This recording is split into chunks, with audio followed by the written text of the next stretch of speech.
Nah, di program spesial kita kali ini adalah program tentang kuliner Nusantara. Wah, menarik ini. Jadi untuk memenuhi kebutuhan para pemirsa Suara Bayuangga, selain berita-berita yang aktual, berita seputar Probolinggo, nanti juga kita akan menuju kepada hiburan. Nanti kita buat live musik di sini. Wah, bagus ya. Ya. Nah, itu Terus saya kemudian kita juga mengundang para narasumber untuk wawancara di sini. Apalagi menjelang pilkada, Nah, itu cocok. berita-berita hot isu terkait seputar Probolinggo. Nah, tapi yang kali ini kita coba juga memulai dengan satu program baru yang khusus meliput tentang kuliner. Kita tahu bahwa masyarakat tentunya juga akan kepingin tahu lebih banyak tentang berbagai ragam kuliner. Ada banyak ini masalah kuliner sekarang ini.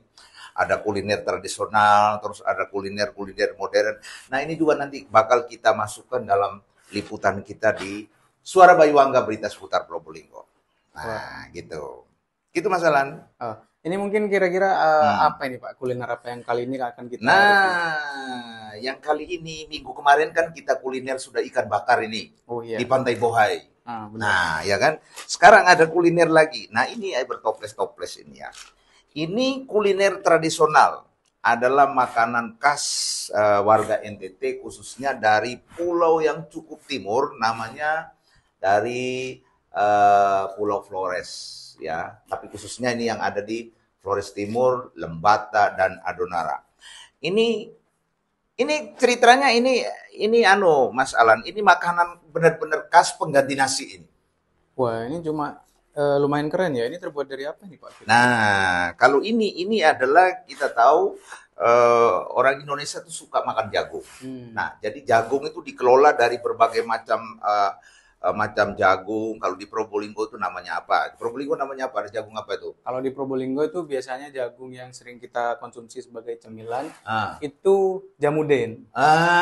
Itu biasanya hari raya ada namanya jamudin itu ya kan ya, jamudin. Terus ada lagi jagung apalagi yang biasa jual di pasar-pasar di apa itu. Nah, kalau kali ini jagung yang sama, cuman cara prosesnya ini berbeda. Nah, ini jagung yang kemudian disangar tanpa menggunakan minyak goreng. Nah, terus kemudian habis itu baru dipukul pakai batu. Wah, lumayan menarik ya prosesnya. Dipukul pakai batu. Sehingga jagungnya jadi kayak begini.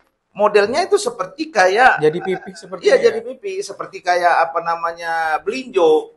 Nah, kalau bahasa kerennya mungkin belinjo jagung ya. Tapi kalau warga NTT atau khususnya dari Flores Timur, Adonara dan Lembata ya, itu menyebutnya ini namanya jagung titi karena jagung terus kemudian dititi pakai batu. Titi itu pukul. Ya, jadi sebutannya jagung titi. Sebutnya jagung titi. Nah, ini adalah makanan khas pengganti nasi. Ini makanan pokok. Tapi rasa-rasanya mirip seperti sagu ya Pak, kurang lebih. Rasanya ya bener jagung, karena memang bahan dasarnya jagung. Rasanya jagung gitu. Nah, terus ini kalau di toples ini jagung.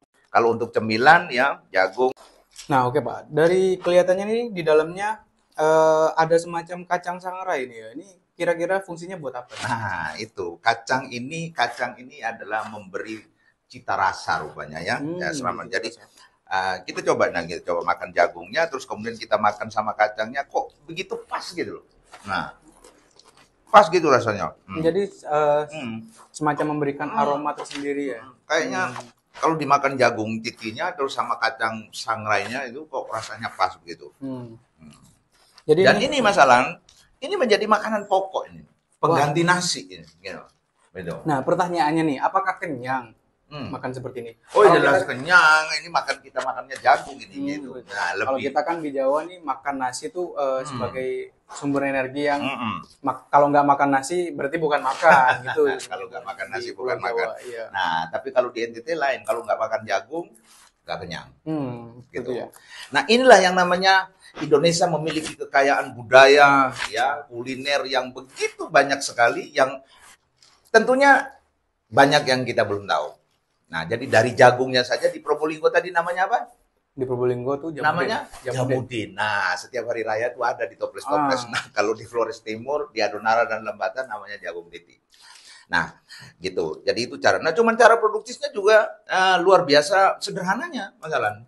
Ini apakah produksinya masih menggunakan tradisional apa sudah menggunakan pabrik? Nah, itu. Ini masih sangat tradisional sekali. Jadi biasanya ini yang buat ini adalah ibu-ibu atau mama-mama, ya. Jadi disangar dulu, terus kemudian habis itu baru dipukul pakai batu, sehingga namanya jagung titi. Harganya mahal ini. Oh, ini kira-kira berapa? Wah, ini mahal sekali. Ini kalau nggak salah ini kayak begini nih sudah bisa sampai 50 ribuan. Wah. Satu toples begini. Ini muncul pertanyaan lagi nih. Dalam proses pembuatan jagung titi ini apakah ada resep-resep khusus? Nggak ada. Resep khususnya nggak ada. Jadi cuma hanya jagung yang dipelontos, terus kemudian disangar, apa namanya tuh? Sangrai. Terus kemudian langsung disiapkan batunya, dipukul pakai batu. Seperti itu, gitu. Ya. Sederhana ya. Nah, itulah Indonesia memiliki kekayaan budaya dan juga ragam kuliner yang perlu harus kita lestarikan dan budayakan. Tunggu tayangan kami berikutnya di Liputan Kuliner Nusantara bersama dengan saya Luis Ariona dan saya Alan Maulana. Suara Bayuangga, berita seputar Probolinggo.